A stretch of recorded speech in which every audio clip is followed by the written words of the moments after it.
अगर हम इसको ऐसे देखें तो करिकुलम के कुछ प्रिंसिपल्स हो सकते हैं टीचिंग प्रोसेस में जिनको ध्यान में रखा जाए। ये एक्स्ट्रा में आपको डिस्कवरी लर्निंग के लिए दिए गए हैं, एक्सप्लोरेटरी लर्निंग से ही जुड़ा हुआ है। ये एक्सप्लोरेटरी लर्निंग के पास आना था कि बच्चा एंगेज्ड रहे, बच्चा इंफॉर्मेशन एक्सचेंज कर पाए, एम्पावर कर पाए, हम उसको एग्जिबिट कर पाए, एग्जीबिशन यानी प्रदर्शनी जो भी उसने बेहतर किया है, जैसे साइंस फेट वगैरह होती है, टीचिंग प्रोसेस का हिस्सा हो जाएगी। करिकुलम में चीजें इस तरह से डिजाइन हो कि बच्चा एंगेज रहे, एक्सप्लेनेशन की हम बात कर रहे हैं यहाँ, तो ये ऐसी छोटी छोटी चीजें मैं बीच में लगाती रहूंगी जिनसे आपको थोड़ा सा फायदा होता रहे। जो आप नजर डालें तो इनडायरेक्टली बहुत सारे क्वेश्चन आपके सॉल्व हो जाएंगे। इसमें किसी का नाम नहीं आएगा, लेकिन करिकुलम के लिए क्या सिद्धांत हो गए, इंपॉर्टेंस क्या हो गई कि एंगेज रहे बच्चा, इस तरह का करिकुलम प्लान हो, इन्फॉर्मेशन एक्सचेंज भी होता रहे, एम्पावर करें हम बच्चे को। यही तो कह रही है ना डिस्कवरी लर्निंग, यानी खोज अधिगम की जब हम बात कर रहे हैं, स्पाइरल करिकुलम की बात कर रहे हैं, ब्रूनर एक्सप्लोरेशन, एक्सप्लेनेशन और एग्जीबिशन। एक्सप्लोरेशन में बच्चा अनुभव करेगा चीजें डिफरेंट, एक्सप्लेनेशन में तो आप उसको और बेहतर तरीके से एज अ टीचर क्या कर पाते हैं, समझा पाते हैं, उससे जुड़ पाते हैं। एग्जिबिट में फिर आप फाइनली जो भी प्रोडक्ट है, मतलब जो भी लर्निंग है, उसको प्रदर्शित करते हैं। अगर इवैल्यूएशन के ट्रायंगल की हम बात करें, ये इंपॉर्टेंट है। अगर हम मूल्यांकन के ट्रायंगल की बात कर रहे हैं, अभी हम सीसीई की बात कर रहे थे, तो इवैल्यूएशन ट्रायंगल की अगर हम बात करें, जैसे हमें पता है एजुकेशन क्या है, ट्राइपोलर प्रोसेस है। किसने दिया? जॉन डुई ने। बाइपोलर प्रोसेस कौन कह रहा था? जॉन एडम्स कह रहे थे। तो ये ट्रायंगल की अगर इसी तरह से वो वाला एक ट्रायंगल हो गया, ये अलग ट्रायंगल है। तो इवैल्यूएशन ट्रायंगल की अगर हम बात करें तो एक सिरे पर होता है, एक कॉर्नर पे है क्या आपका ऑब्जेक्टिव्स, यानी आपके क्या कहते हैं भाई ऑब्जेक्टिव्स को, बताइए, उद्देश्य। ठीक, कि हम पढ़ा क्यों रहे हैं, उसके उद्देश्य क्या है, एक तो ये चीज हो गई। फिर बाद में हम लर्निंग आउटकम्स देखते हैं कि वो उद्देश्य किस हद तक अचीव हो पाए, वो ऑब्जेक्टिव्स किस हद तक अचीव हो पाए, इसलिए भी हम कई बार अचीवमेंट टेस्ट लेते हैं। ठीक है, फिर आता है लर्निंग एक्सपीरियंसेस। पहले ऑब्जेक्टिव सेट हो गए, भाई कोई काम हम क्यों कर रहे हैं, उसका एक उद्देश्य तो होगा जीवन में, है ना। आप किसी को पसंद कर रहे हैं, उसको फ्रेंड रिक्वेस्ट भेज रहे हैं, तो उद्देश्य कुछ तो रहा होगा आपके दिमाग में। ठीक है, फिर क्या है लर्निंग एक्सपीरियंस। लर्निंग एक्सपीरियंस है कि जब क्लासरूम में पढ़ाई लिखाई चल रही है या फिर जो भी एक्सपीरियंसेस स्कूल के दौरान हो रहे हैं, तो ये अधिगम के अनुभव हो गए, अधिगम अनुभव हो गए, ये हम कह सकते हैं। ठीक, अधिगम अनुभव हो गए, हम ये कह सकते हैं। ठीक है, फिर हम आएंगे नेक्स्ट पॉइंट पे जो कि है इवैल्यूएशन यानी मूल्यांकन। तो हम ये कह सकते हैं कि इवैल्यूएशन के ट्रायंगल में सिर्फ एक मूल्यांकन नहीं है कि सीधा सीधा आप इवैल्यूएट कर देंगे। पहले उद्देश्य निर्धारित होंगे, इन उद्देश्यों के अगेंस्ट क्या है, पहले अनुभव दिए जाएंगे। उन अनुभवों के बाद हम ये देखेंगे कि जो ऑब्जेक्टिव सेट हुए थे, जो उद्देश्य निर्धारित किए थे, जो गोल्स आपने बनाए थे, वो किस हद तक अचीव हो पाएंगे या हो पाए हैं। ठीक है ना, बहुत बड़े तेज प्रताप, क्लियर है? हाँ, कोई कह रहा है आप भी मुस्कुरा रही हैं, नहीं हमें तो अधिकार ही नहीं है, हैं? मजाक कर रहे हैं। चलो आगे बढ़ते हैं, समझते हैं और जानेंगे चीजों को। अगर हम बात करते हैं यहाँ, तो इसमें 3 चीजें थी। OLE से आप याद रख सकते हैं, है ना, ओला नहीं है, ये ओल है। क्या है? ऑब्जेक्टिव्स, लर्निंग एक्सपीरियंसेस जो हम स्कूल में या पूरे ईयर में दे रहे हैं, और इवैल्यूएशन। ये इवैल्यूएशन ट्रायंगल के 3 सिरे हो गए। फिर आता है 4th क्वेश्चन आपका, पढ़िएगा, बहुत ही अच्छा क्वेश्चन है। यहां से असली क्वेश्चन शुरू हुए हैं, अब तक तो हम ट्राइबॉल खेल रहे थे। देखिएगा, तो the tendency of teachers to give high ratings to students without critically examining the quality of their work tends to. पढ़ लो एक बार, कोई दिक्कत नहीं है, पोल में जवाब दे दो, है ना, कम समय में जवाब देने की कोशिश करो।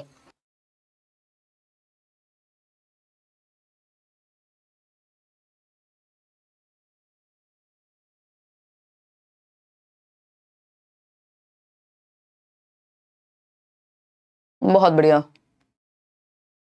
चलिए समझे चीजों को। ये कह रहे हैं 45% लोग, कोई दिक्कत नहीं है, अभी जितने भी दिन बचे हुए हैं हम उसमें पूरा जितना जो कर सकते हैं वो कर लेंगे, डोंट वरी। ठीक है, चलें आगे बढ़ें। देखिएगा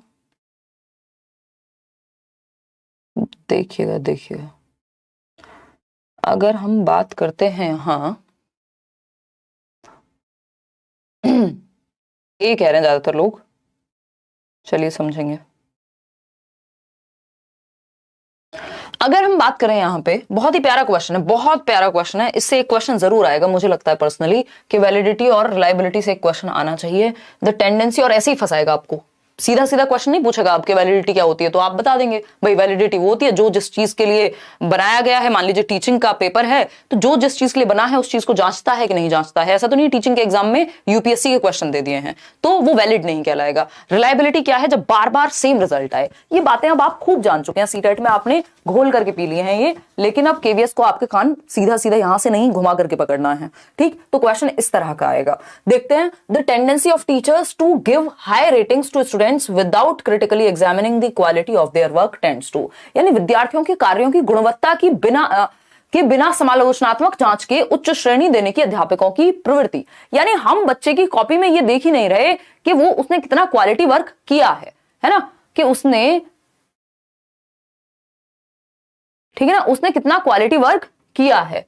तो विद्यार्थी की कार्य की गुणवत्ता हम देख ही नहीं रहे कि क्वालिटी ऑफ वर्क क्या है। हम देख रहे हैं हमें राइटिंग पसंद आ गई, या हमने जितना वो डिजर्व करता है उससे कहीं ज्यादा नंबर हम बिना क्रिटिकल थिंकिंग के ही दे रहे हैं। तो इससे होगा क्या, reduce the reliability of their evaluation, यानी इवैल्यूएशन की ही रिलायबिलिटी कम हो जाएगी, या फिर reduce the validity of their evaluation, यानी वैधता कम हो जाएगी, या फिर अगर हम कहें increase the reliability of their evaluation. देखो इंक्रीज तो इससे कुछ नहीं होने वाला, तो आंसर क्या है, या तो ए होगा या तो बी होगा। ठीक है, या तो ए होगा या तो बी होगा। क्लियर है बात। तो अगर हम बात करें यहां 58% लोग ए कह रहे हैं ऑप्शन को। चलिए देखते हैं, समझते हैं, जानेंगे। और तरुण थोड़ा सा इंप्रूवमेंट है, आज चेकअप के लिए गई थी। चलिए खैर, ये सब चीजें जो हैं चलती रहेंगी पैरेलली, और पहले से चीजें बेहतर हो जाएंगी, डोंट वरी। बताइए, ए ऑप्शन, कोई कह रहा है बी लग रहा है। देखते हैं इसको, देखते हैं। हमारे पास एग्जैक्ट आंसर अवेलेबल ही नहीं है। अगर हम देखें तो ये केवीएस ने जो वेबसाइट पे मॉक टेस्ट दिया है वहां से उठाया हुआ क्वेश्चन है। ठीक, तो अगर हम देखें यहाँ पे, तो tendency of teachers to give high ratings to students without critically examining the quality of their work. ये क्या है, टेंडेंसी बन गई है। टीचर्स क्या है, बार बार क्या करते हैं, जितनी वैल्यू है उस चीज की उससे ज्यादा नंबर दे रहे हैं। वो ज्यादा क्रिटिकली एग्जामिन ही नहीं करना चाहते कि इसको नंबर मिलने कितने चाहिए, क्वालिटी क्या है इसके एस्से की या जो भी उसने आंसर राइटिंग की है। तो reduce the reliability of their evaluation. देखो जरूरी नहीं है कि इसमें रिलायबिलिटी कम हो जाए, रिलायबिलिटी भी कम हो सकती है, लेकिन इससे इवेंचुअली क्या होगा, इससे इवेंचुअली रिड्यूस हो जाएगी वैलिडिटी, इतना पक्का है। ठीक, इनको आंसर यही कंसिडर करना चाहिए क्योंकि लॉजिकली यही बनता है। तो अगर हम देखें यहां पे, तो एक चीज निकल करके आती है, ज्यादातर लोग ये कह रहे हैं, बट मुझे पर्सनली ये लगता है यहां पे कि reduce the reliability of their evaluation. भाई अगर रिलायबिलिटी हो सकती है क्योंकि उनकी एक्सपेक्टेशन से हर बार उनको एक्स्ट्रा ही देना है, रिलायबिलिटी भी कम हो सकती है, बट वैलिडिटी तो 110% धीरे धीरे कम होती ही चली जाएगी। उसका रीजन क्या है? अच्छा, इसमें एक और शर्त है कि जो टेस्ट वैलिड है, शर्त भी, जो टेस्ट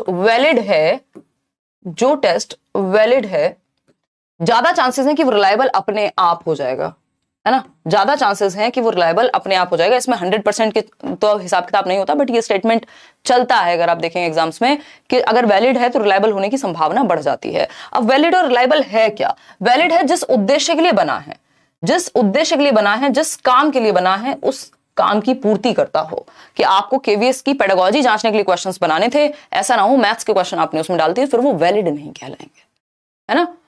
फिर वो, हाँ बिल्कुल इनफ है, एक्शन ग्राफ वैलिड नहीं कहलाएंगे। तो जिस काम के लिए, जिस उद्देश्य के लिए बनाई गई हैं चीजें, क्या वो उसकी पूर्ति कर पा रही हैं। फिर रिलायबिलिटी क्या है? विश्वसनीयता, इसको वैधता कहते हैं। विश्वसनीयता क्या है भाई? कि सेम रिजल्ट दे पा रही हैं चीजें, बार बार अगर आप एग्जामिन कर रहे हैं तो क्या सेम रिजल्ट्स आ रहे हैं, बताइएगा। तो अगर सेम रिजल्ट्स आ रहे हैं, ऐसा हो सकता है कि कोई टेस्ट रिलायबल हो, रिजल्ट्स सेम आ जाएं बार बार में, लेकिन वो वैलिड ना हो। तो यहां पे रिलायबिलिटी की प्रॉब्लम तो फॉर श्योर है ही, ऐसा नहीं कि ए ऑप्शन गलत है। रिलायबिलिटी की तो प्रॉब्लम यहां पे फॉर श्योर है ही, लेकिन ये रिलायबल तो हो सकता है कुछ सिचुएशंस में। ठीक है, अगर एक व्यक्ति की आदत बन गई है, उसको पता है कि इतना नंबर मेरे को देने हैं बार बार, इस तरह का अगर मेरे को आंसर दिखे जो भी आपका असेसमेंट करने वाला व्यक्ति है, बट इवेंचुअली शुरुआत में हो सकता है रिलायबिलिटी की प्रॉब्लम हो, इवेंचुअली ये वैलिडिटी ही कम कर देगा एक टेस्ट की, क्योंकि जो टेस्ट रिलायबल नहीं है इवेंचुअली वो हिट करता है वैलिडिटी को भी। ठीक, तो एक अच्छे टेस्ट के कुछ गुण हैं, जैसे कि रिलायबिलिटी, वैलिडिटी, ऑब्जेक्टिविटी, ये आपके कुछ गुण हैं। इसको इस तरह से भी देख सकते हैं हम, अगर देखना चाहें कि, हाँ, अगर हम ये देखना चाहें तो इस तरह से देख सकते हैं कि रिलायबल नॉट वैलिड, यानी सेम कंसिस्टेंसी तो आ रही है, बार बार टारगेट ये सेम जगह पे हिट हो रहा है, लेकिन वैलिड नहीं है, क्योंकि वैलिड होने के लिए सेंटर में हिट होना चाहिए। ठीक, तो जिस चीज के लिए बना है उस चीज पे खरा नहीं उतर पा रहा। वैलिड नॉट रिलायबल, अब वैलिड है, इसके आसपास है, बट रिलायबल नहीं है। इस बार कुछ, अगली बार कुछ और result. Neither reliable nor valid, यानी टारगेट से कोई दूर दूर तक संबंध ही नहीं है। बोथ रिलायबल एंड वैलिड कब होगा? जब टारगेट के पास भी हो, सेंटर में भी हो और बार बार लगभग सेम ही रिजल्ट आए, तब वो रिलायबल और वैलिड कहलाएगा कि सेम रिजल्ट आता है और जिस उद्देश्य के लिए बनाया गया है उसकी पूर्ति करता है कोई रिजल्ट। समझ पा रहे हैं हम बात को? आगे बढ़ेंगे नेक्स्ट क्वेश्चन पे। किसी का इस चीज में कोई डाउट हो तो आप पूछ सकते हैं, हम इस पे चर्चा कर सकते हैं। चलिए खैर आगे बढ़ते हैं।